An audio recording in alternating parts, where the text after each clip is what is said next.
Dios me lo bendiga, amado amigo y amiga. Habla el pastor Marlon Castillo de Costa Rica. Vamos a continuar con su estudio Angelología.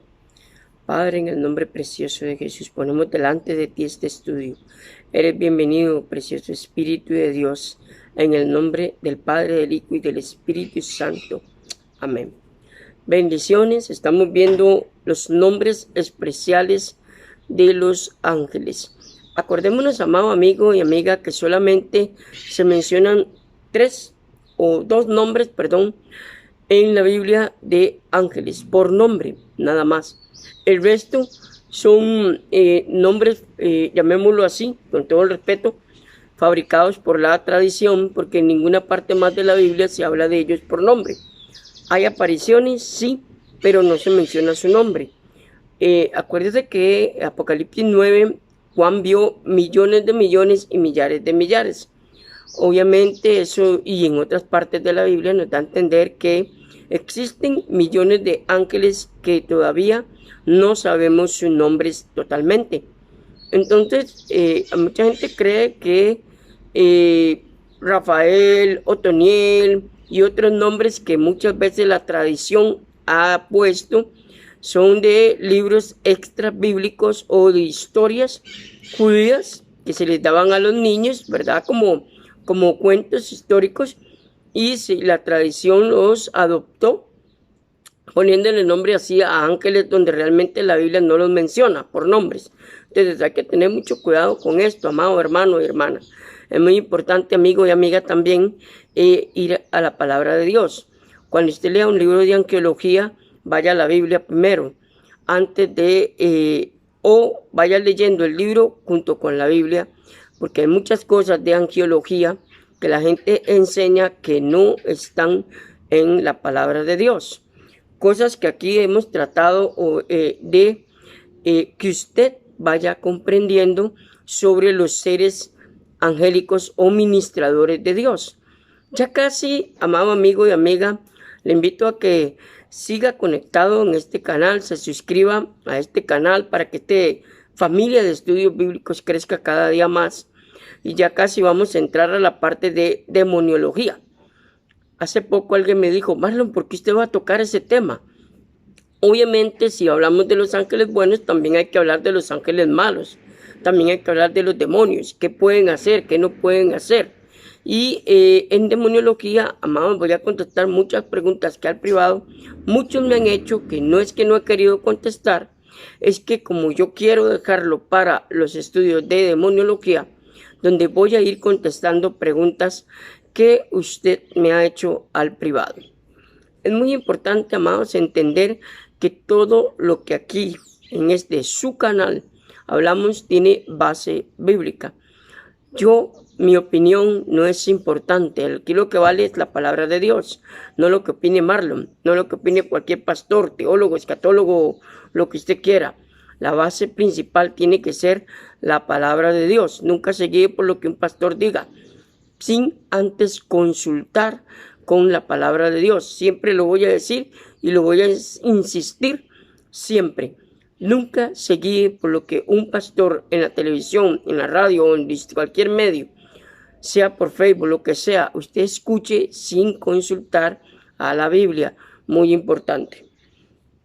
Entonces, Miguel, denominación, el nombre de Miguel es significativo. Existe la duda entre algunos acerca del posible significado del nombre, pero es probable que deba tomarse como una pregunta. ¿Quién como Dios? Eso se cree que eso significa el nombre Miguel, que es uno de los ángeles que sí aparece con ese nombre en la Biblia. Un nombre así podría humildemente relieve la incompatibilidad de Dios, reflejaría la devoción de Miguel a Dios, a su voluntad, y sería a la vez un duro contraste con Satanás, quien en su orgullo declaró: seré semejante al Altísimo. Isaías 14:14. Acuérdate que Satanás cayó por orgullo, por prepotencia, quiso ser igual que Dios, quiso ser adorado como Dios. Y ahí fue donde él trató, ¿verdad? Trató allá en la eternidad pasada, llamémoslo así para que entendamos el concepto, trató, según él, destronar al mismo Dios. Otros, sin embargo, consideran el nombre como una afirmación y una declaración de que aquel que lo ostenta es el mismo Dios, y creen que debería ser interpretado como ¿quién es como Dios? Yo que soy Dios. Son derivados del nombre Miguel. Supuestamente son teorías que existen, amados, con respecto al nombre o al significado de Miguel angélico, ¿verdad? Entonces, es muy importante entender todo esto con respecto a este ángel. Acordémonos que él es el que cuida a los 144,000, según Apocalipsis 7 y Apocalipsis 14, ¿verdad? Al final de los tiempos. Él quedó en vez de Satanás. Satanás o Lucero cayó, y ahora Miguel es el ángel con más rango de la angelología en el cielo.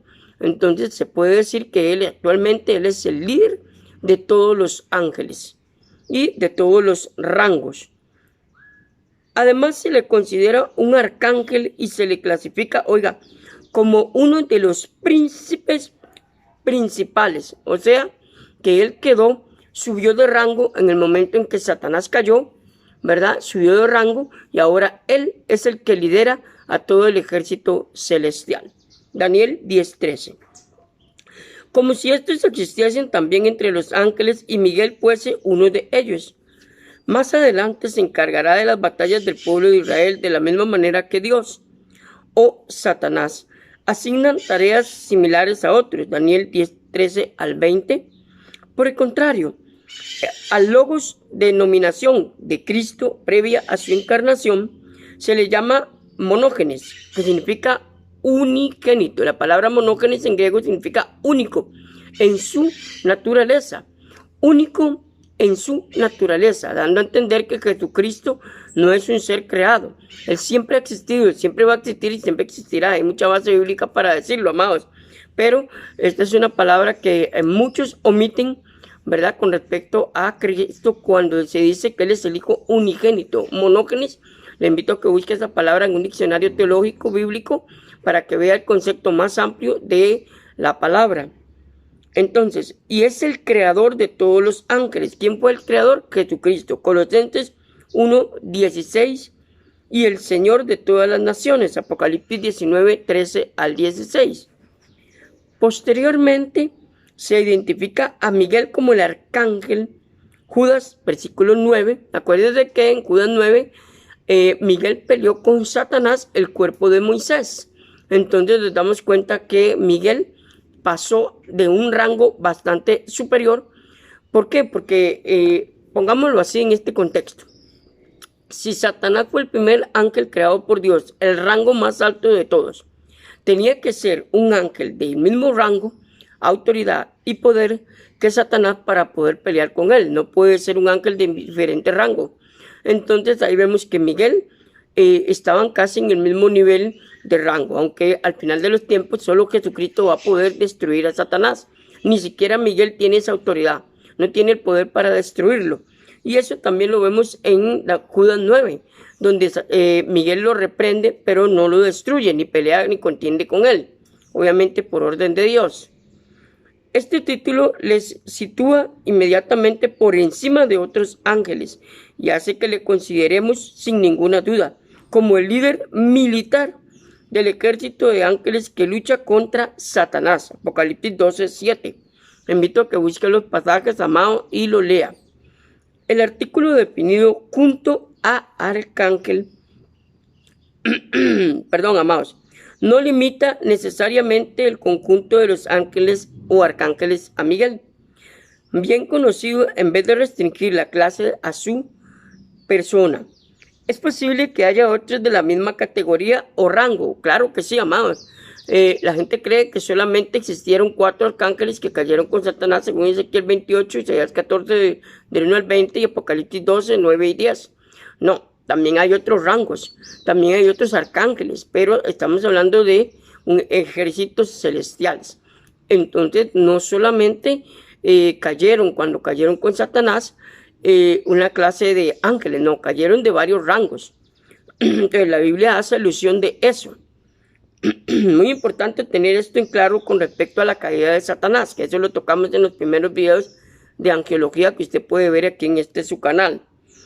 Ok, ya que a Miguel se le describe como uno de los príncipes o principales ángeles en la angelología. Daniel 10:13. Posiblemente Miguel sea el arcángel entre los líderes angélicos mandatarios de Dios. Es muy posible que sea parte del conjunto de querubines. Ahora, un ángel, amados, es una de las preguntas que me hicieron al privado. Un ángel puede ser querubín, puede ser también serafín, puede tener varios rangos. Ellos van subiendo, a lo que uno estudia angelología, ellos van subiendo de rango sin perder su rango anterior. Ahora, los únicos que no, ¿verdad? A mi conocimiento bíblico, a los únicos que no suben de rango son los ángeles mensajeros. Ellos, su misión es traer mensajes, así como cuando el ángel se le presentó a la Virgen María, se le presentó a José para darle el pronunciamiento de Jesucristo y así, ¿verdad? Entonces ellos solamente son ángeles mensajeros, pero no tienen alas. Pueden transportarse a la velocidad de la luz, pero no tienen alas. Solamente ciertos grados de ángeles sí tienen alas. Entonces es muy importante entender lo que lo hemos visto en el transcurso de todo este estudio de angelología en los videos anteriores. Ok. Es muy posible que sea parte del conjunto de querubines como Satanás, contra quien contiende y lucha. Por eso les dije que tiene que estar en un nivel igual para poder pelear con Satanás. Obviamente, como la Biblia lo enseña, él no tiene la autoridad ni el poder para destruir a Satanás, solo Jesucristo. Ezequiel 28, 14 al 16 y Apocalipsis 12, 7 nos da una vista panorámica y Apocalipsis 4 y 5 sobre los ángeles. Le invito a que lea todos esos pasajes, los busque, los analice para que aprenda un poco más de angelología. En caso de que esto fuese verdad, Miguel será el único querubín que parte de la presencia de Jehová para llevar a cabo misiones muy especiales. Concluimos pues diciendo que Miguel es un ser angélico creado con un rango de arcángel y que posiblemente pertenece a la clase de los querubines. También, acuérdense que ya habíamos hablado anteriormente de los querubines, le invito a que busque esa parte del video. Sin embargo, solo a él se le denomina específicamente arcángel. Responsabilidades de él. En la Biblia contemplamos a un Miguel investido de la autoridad de Dios que lucha junto al pueblo de Israel, y presenta batalla a los enemigos de Dios. Entonces, cuando a usted le pregunten quién es el ángel que está de parte del pueblo de Israel, Miguel. Miguel es el ángel protector del pueblo de Israel. Él está comisionado para proteger al pueblo de Israel. Hoy en día él está comisionado para eso. En el final de los tiempos, él va a ser el que va a proteger a los 144,000 durante la gran tribulación. ¿Por qué? Porque él es el ángel que está de parte del pueblo de Israel. En la misteriosa esfera angélica se está llevando a cabo, incluso ahora mismo, una batalla entre los ángeles de Dios y los de Satanás. Segunda de Corintios 11, 13 al 15, Efesios 6, 10 y 12. Acuérdense, amados, que el mundo espiritual es más real que el mundo físico. No los vemos, pero aquí andan muchos demonios caídos, principados, potestades, gobernadores de las tinieblas alrededor de nosotros. Por eso es importante siempre vestirnos con la armadura del Espíritu Santo. No estamos solos. La gente cree que estamos solos. No, amados. Satanás cayó con las 3/4 partes de los ángeles del cielo. Y eso usted lo encuentra en Apocalipsis 12, ¿verdad? También en Ezequiel, Isaías y varios pasajes que he hablado con anterioridad. Entonces, ¿qué pasa? Muchos que están aquí sueltos son demonios chiquitillos, llamémoslo así, principados, gobernadores, potestades que están sobre naciones, sobre pueblos, sobre personas que les abren puertas a Satanás a través de pactos satánicos y otras cosas. Amados, entonces, el mundo espiritual lamentablemente está tan vigente hoy como hace mucho tiempo atrás. Nunca se ha visto tan fuerte el mundo espiritual en este siglo como en otros siglos pasados. ¿Por qué? Porque estamos viviendo ya los últimos tiempos, amados. Es una realidad inminente. Pero se va a magnificar esto de la demoniología o el mundo espiritual en la gran tribulación, cuando ya la iglesia no esté y no esté el Espíritu Santo en la tierra. Ahí es donde ya la protección, en teoría, de Dios será quitada de la humanidad y solamente vendrá la protección al pueblo de Israel, ¿verdad? Porque ya la plenitud de los gentiles terminó, como dice Romanos capítulo 20 en adelante, que usted le invito a que lo lea, donde ya terminó el tiempo de la gracia, que se llama la semana 69, según el tiempo de Daniel. Entonces estamos viviendo el tiempo del Espíritu Santo, el tiempo de la gracia, el tiempo de la redención. Obvio, también pueden entrar los israelitas en el tiempo de la gracia. Un israelita cree en Jesucristo y es salvo porque entra bajo la gracia. Ahora, llegará un momento en que el pueblo de Israel, solamente los 144,000 que la Biblia habla que son solamente el pueblo de Israel, 12,000 de cada tribu. La Biblia lo dice muy claro. No hay donde perderse. No son gentiles. Ya el tiempo de los gentiles terminó. Mucha gente dice, es que son gentiles. No, amados. La Biblia muy claro lo dice, Apocalipsis 7, Apocalipsis 14, 12,000 de cada tribu del pueblo de Israel, nada más. No habrán 145, 146, no. Son solamente 144,000 que van a entrar por el pacto, por la promesa que Dios le hizo a David, ¿verdad? Que se llama el remanente. Había que ir a profecías bíblicas y otras partes, pero ya para ese momento el Espíritu Santo ya no está, que es el que convence al mundo de justicia, juicio y pecado. Entonces, ¿qué pasa? La gracia como tal ya se cerró la puerta. Muchos dicen y enseñan que sí hay salvación durante la tribulación, pero yo le hago esta consulta. Si el Espíritu Santo es el que convence al mundo de justicia, juicio y pecado, ya no está la iglesia, que es lo que detiene la manifestación del anticristo y detiene lo que es el poder satánico para que se extienda a todo poder. Entonces le pregunto, ¿qué pasaría con el mundo si realmente hubiera una oportunidad? Amado, no sería justo. ¿Por qué? Porque si usted no analiza, tuvimos mucha oportunidad, tuvimos mucho chance. Hoy el evangelio está más cerca que nunca, en los televisores, en el internet, en su computadora, aquí, en su celular. La palabra de Dios está más cerca que nunca de la gente. El problema es que la gente quiere vivir independientemente de Dios. Entonces, ¿qué pasa? Dice la palabra también en Apocalipsis 13 que Dios va a mandar un espíritu de error para que no se salven. Entonces, ¿por qué? Porque no se lo merecen. Ya allí el ser humano perdió su chance, perdió su oportunidad de aceptar a Jesucristo como su Señor y Salvador. Entonces, amados, son muchas partes de la Biblia que nos enseñan que realmente en la gran tribulación no va a haber un chance. Yo soy de ese pensar a la luz de la Biblia, yo respeto su opinión, pero le invito a que haga un estudio completo con respecto a la salvación en la gran tribulación y se dará cuenta que no hay base bíblica, no existe salvación durante la tribulación, no hay un chance, no hay un segundo tren. No crea eso porque no es bíblico, eso no está a lo que es en los planes de Dios porque ya termina, como dice Romanos capítulo 2 del 20 al 25, la plenitud de los gentiles ya se cerró y empieza la semana 70 que habla Daniel capítulo 8, 9 y 10. Es un tema bastante amplio para tocar, por eso le estoy haciendo un resumen pequeño aquí en esta parte de arqueología, que es una de las preguntas que muchas veces me hacen al privado. Malito, entonces, ¿hay salvación durante la tribulación? No. Ya imagínense que la presencia inmediata de Dios no se va a sentir en el mundo como la sentimos ahora. ¿Por qué? Porque Dios va a darle 7 años de libertad a los demonios, que es en la parte de demonología que voy a estar explicando, amados, donde ellos van a poder hacer y deshacer en lo que quieran. Imagínense, cierren sus ojos, un mundo donde ya no está Dios, su influencia en el mundo, ya no está el Espíritu Santo, no está la iglesia y está gobernada solo por demonios.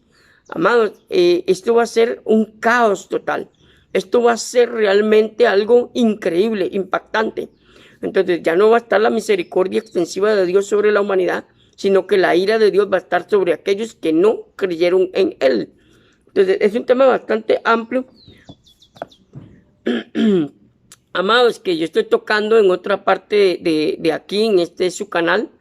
Y en tiempos finales, que ese estudio lo doy los viernes, ahí yo estoy hablando sobre el rapto de la iglesia y yo voy a ampliar un poco más ese tema. Le invito a que vea esos estudios donde yo toco esos temas sobre si hay o no hay salvación durante la tribulación. A la luz de la Biblia, usted tomará su última opinión. Como le digo, muchos intérpretes dicen que sí. Yo pienso que no. Ya no hay, se cerró la puerta. Hasta ahí llegó, hasta el momento en que Cristo venga por su iglesia. Amados, hasta aquí voy a llegarlo hoy. Si Dios lo permite, nos vemos después de esta semana. Un abrazo a la distancia. Que el Señor lo bendiga desde Costa Rica. Bendiciones.